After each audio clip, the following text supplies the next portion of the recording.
اللہ اکبر لا الہ الا اللہ واللہ اکبر وللہ الحمد اللہ اکبر لا الہ الا اللہ واللہ اکبر وللہ الحمد اللہ اکبر لا الہ الا اللہ واللہ اکبر وللہ الحمد۔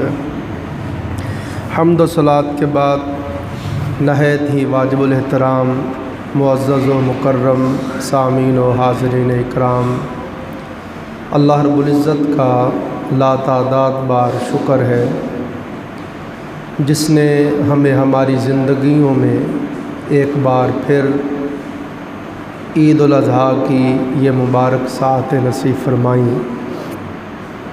اللہ رب العزت کی بارگاہ میں دعا گو ہوں اللہ پاک ہماری حاضری کو اپنی بارگاہ میں قبول فرمائے، اس حاضری کو اللہ پاک ہم سب کے لیے ذریعہ نجات کفارہ سیئات بنائے۔ الحمدللہ ثم الحمدللہ، رات عشاء کے بعد ہمارا یہاں جو درس ہوتا ہے اس میں ہم نے حضرت ابراہیم علیہ السلام سرکار کی ولادت باسعادت سے لے کے آپ کی وفات مبارک تک آپ سرکار کی تمام زندگی مطہرہ کو پڑھا ہے۔ درسوں میں میں نے الحمدللہ یہ سارا پڑھایا ہے کہ آپ کے تشریف لانے سے پہلے کس طرح پوری روح زمین پر انسانوں میں سے کوئی بھی اللہ کا نام لینے والا نہیں تھا، اور پھر اللہ پاک نے آپ کو بھیجا اور آپ نے نمرود اور نمرودی قوم کے خلاف علم بغاوت بلند کیا اور لوگوں کو اللہ تعالیٰ کی معرفت اور شناسائی عطا فرمائی۔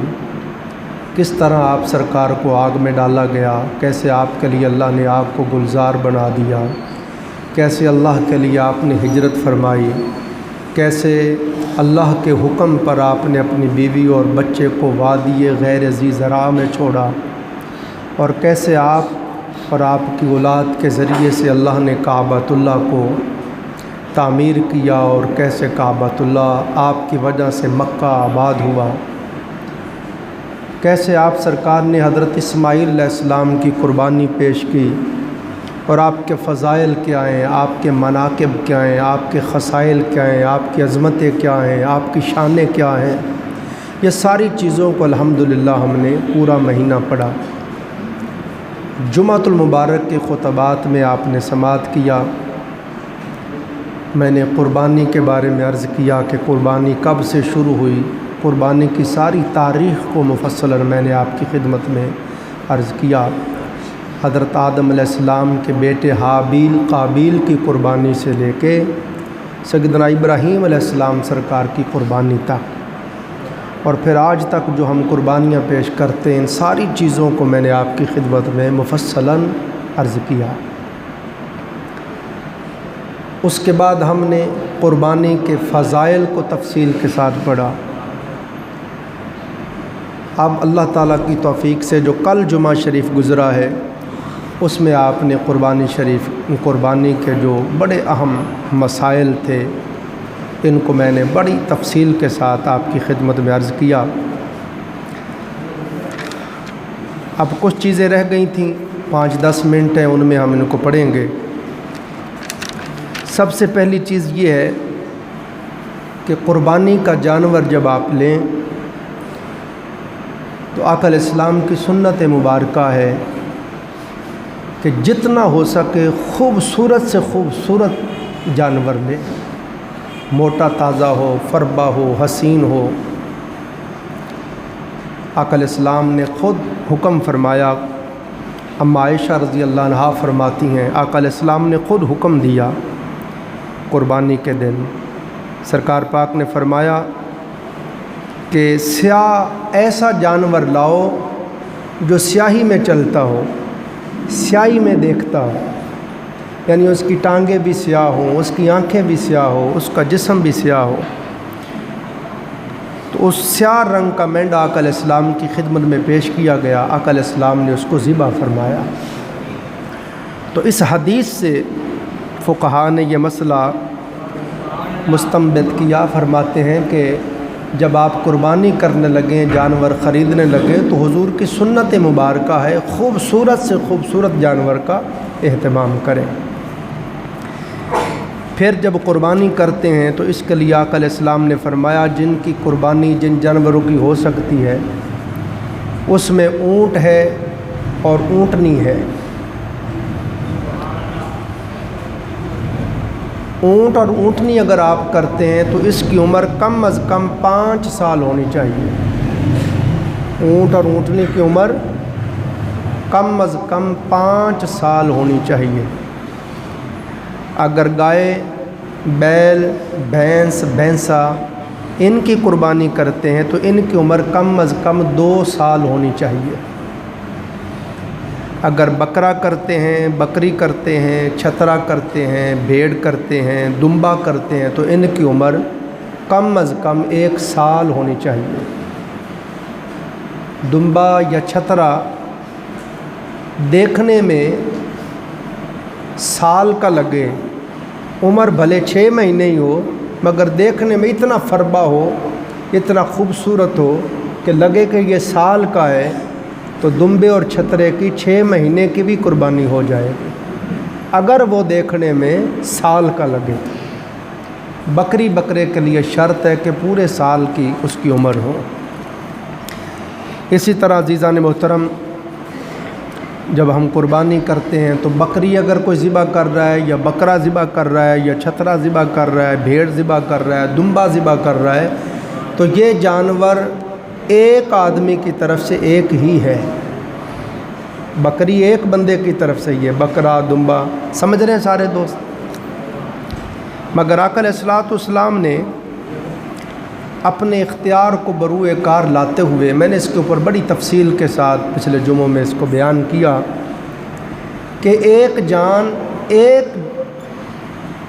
جان کے ہی بدلے میں ہے۔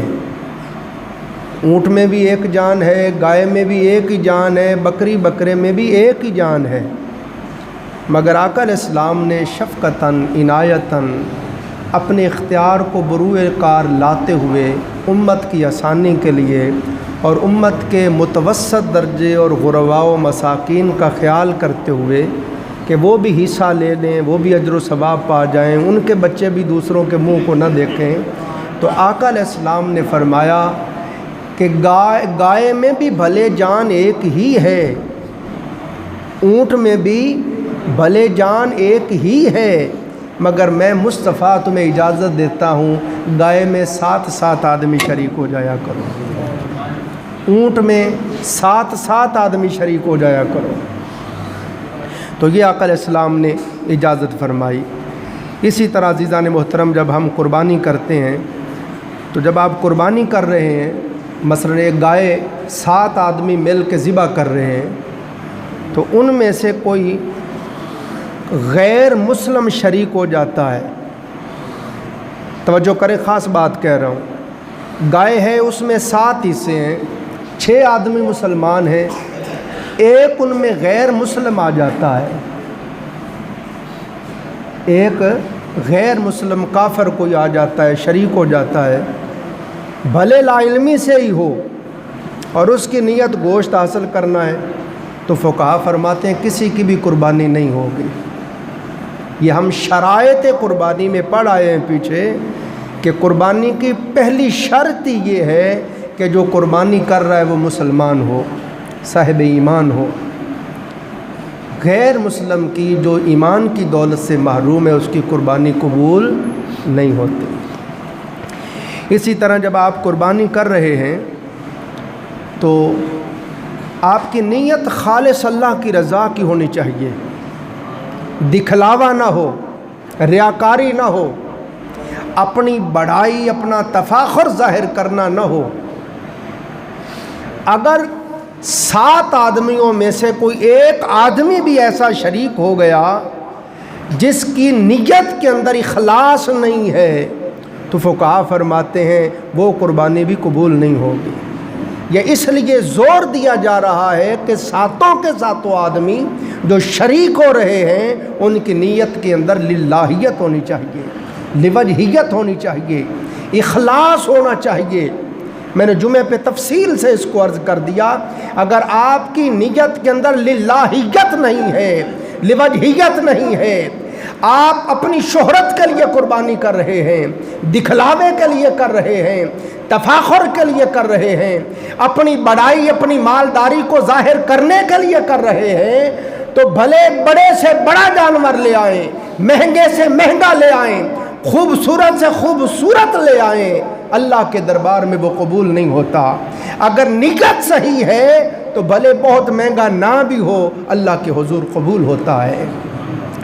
جس بندے کی نیت صالح ہے، مبنی بر اخلاص ہے، اس کے بارے میں فرمایا اے میرے بندے، اے میری رضا کے لیے، میری خوشنودی کے لیے قربانی کرنے والے، تیری قربانی میرے دربار میں اتنی جلدی قبول ہو جاتی ہے، اتنی جلدی قبول ہو جاتی ہے کہ فرمایا جب تو بسم اللہ اللہ اکبر پڑھ کے چھری چلاتا ہے تو تیری قربانی کے جانور کا خون بھی بعد میں زمین پہ گرے گا، میرے دربار میں قبولیت کے لیے پہلے پہنچ جائے گا۔ یہ نیت ہے۔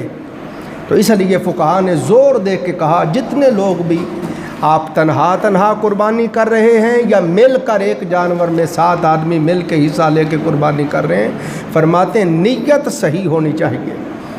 اگر نیت کے اندر اخلاص، ایک بندہ بھی ایسا شامل ہو جائے جس کی نیت میں اخلاص نہیں ہے تو ساروں کی قربانی قبول نہیں ہوگی۔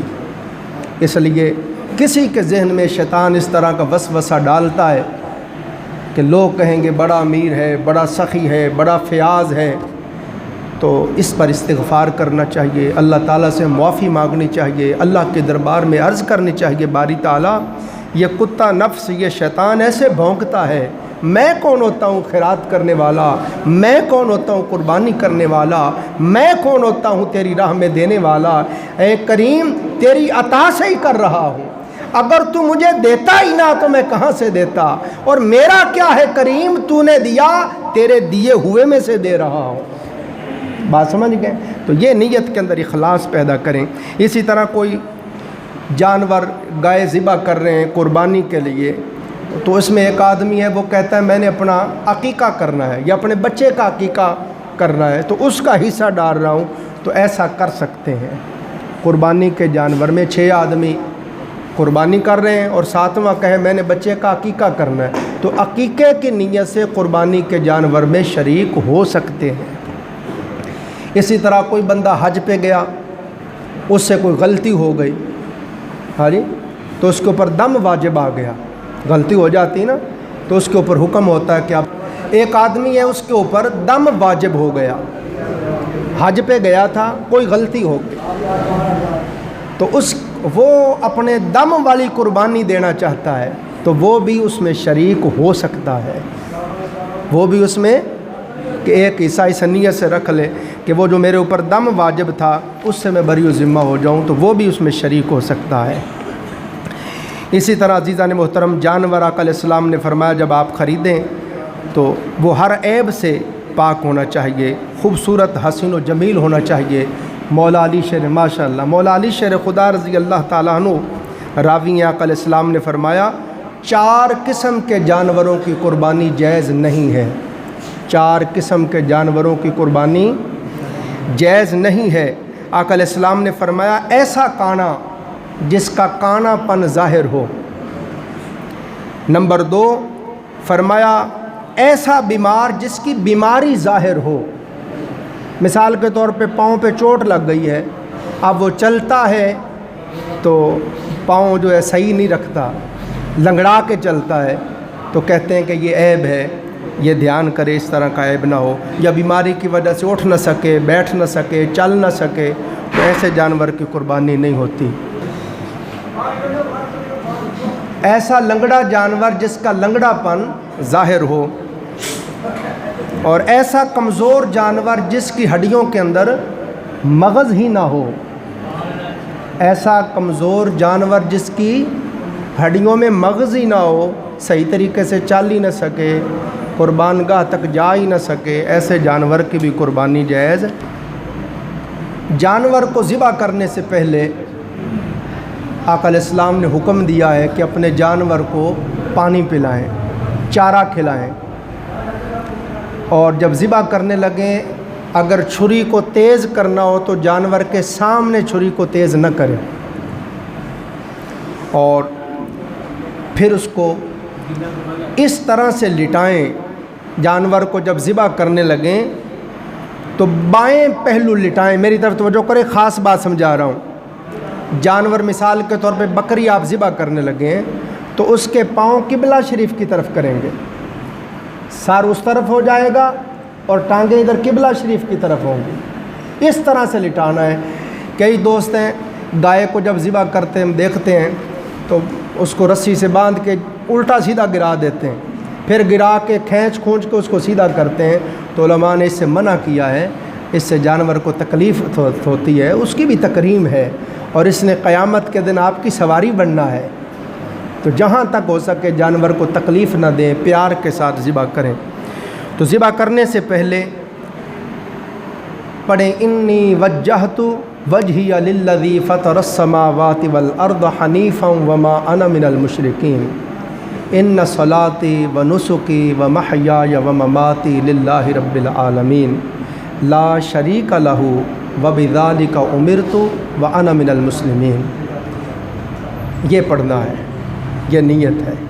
پڑھنے کے بعد پھر اللہم لک ومنک، بسم اللہ اللہ اکبر، بسم اللہ اللہ اکبر پڑھ کے ذبح کر دیں۔ پھر جب ذبح کر لیں تو اس کے بعد دعا مانگے، اللہم تقبل منی، اے اللہ میری اس قربانی کو قبول فرما، کما تقبلت من خلیلک ابراہیم علیہ السلام و حبیبک محمد صلی اللہ علیہ وآلہ وسلم۔ یا اللہ میری قربانی کو ایسے ہی قبول فرما جیسے تو نے اپنے خلیل ابراہیم علیہ السلام کی قربانی کو قبول فرمایا تھا، جیسے اپنے حبیب محمد صلی اللہ علیہ وآلہ وسلم کی قربانی کو قبول فرمایا تھا۔ ذبح کریں تو 4 رگیں ہوتی ہیں۔ گردن میں کتنی رگیں ہیں؟ 4 رگیں ہیں۔ تو ایک حلقوم ہے، حلقوم، یہ والی جو حلقوم رگ ہوتی ہے اس کے ذریعے سے سانس آتی جاتی ہے، اور دوسری رگ مری ہے، اس کے ذریعے سے کھانا معدے کے اندر جاتا ہے، اور 2 رگیں ان کے اگل بغل ہوتی ہیں، ان کو وداجین کہتے ہیں، تو ان کے ذریعے سے خون جسم میں گردش کرتا ہے۔ تو جب ذبح کریں کم از کم 3 رگیں ضرور کٹنی چاہیے۔ بسم اللہ اللہ اکبر کہہ کے ذبح کرنا ہے۔ پھر ذبح وہ کرے جو بندہ صحیح طریقے سے ذبح کر سکتا ہو۔ بہتر یہ ہے کہ خود ذبح کریں۔ اگر خود ذبح نہیں کر سکتے تو جب جانور ذبح ہو پاس کھڑے ہوں۔ آقا علیہ السلام نے سیدہ کائنات سیدہ فاطمۃ الزہرا سلام اللہ علیہا سے فرمایا، فاطمہ جب تیرا جانور ذبح کیا جائے تو پاس کھڑی ہوا کر۔ بہتر ہے خود ذبح کریں۔ اگر خود ذبح نہیں کر سکتے تو کم از کم پاس کھڑے ہوں۔ اور جب ذبح کیا جا رہا ہو تو کئی دوست ہیں وہ ساتھ چھری پہ ہاتھ رکھ لیتے ہیں، مثلا میں ذبح کر رہا ہوں تو جس کی قربانی ہے وہ بھی اوپر ہاتھ رکھ لیتا ہے، تو فقہا فرماتے ہیں دونوں کے لیے ضروری ہے پڑھیں بسم اللہ اللہ اکبر۔ اگر اس نے چھری پہ ہاتھ تو رکھا ہے مگر بسم اللہ اللہ اکبر نہیں پڑھا تو قربانی نہیں ہوگی۔ یہ دیکھیں لطیف لطیف چیزیں ہیں جن کی طرف ہمارا دھیان نہیں ہے۔ پھر جب قربانی آپ کر لیں، جانور ذبح کر لیں، تو اس میں آقا علیہ السلام نے اس کے جو دن بتائے ہیں آپ سارے جانتے ہیں۔